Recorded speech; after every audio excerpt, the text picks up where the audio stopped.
Doctor ইউনূসের নেতৃত্বে পরিবর্তনের পথে বাংলাদেশ।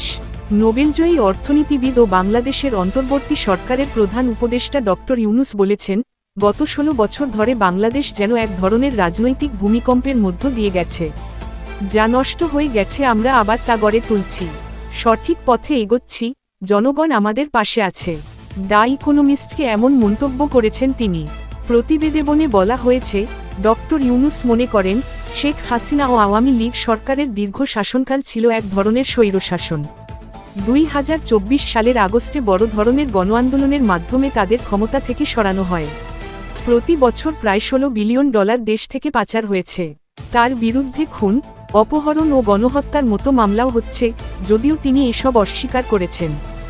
সব রাজনৈতিক দল এখন এমন এক ব্যবস্থা চায়, যেখানে আবার কেউ যেন এত ক্ষমতা কুক্ষিগত করতে না পারে।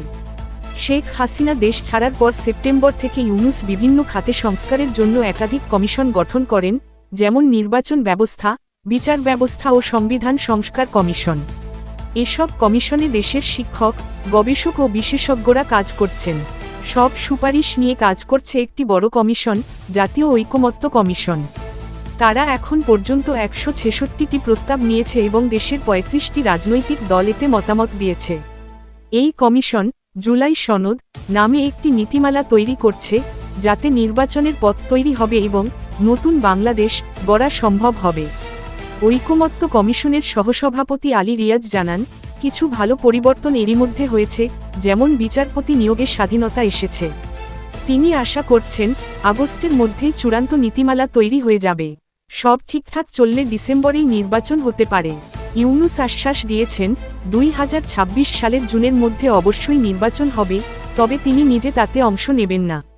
দ্রব্যমূল্য ও ব্যাংক খাত কিছুটা নিয়ন্ত্রণে এলেও অর্থনৈতিক গতি এখনও কম। রাজনীতি এখনও অস্থির। এক জরিপ বলছে, ৬০% মানুষ মনে করে আইনশৃঙ্খলায় তেমন উন্নতি হয়নি। রাস্তায় বিক্ষোভ নিয়মিতই হচ্ছে।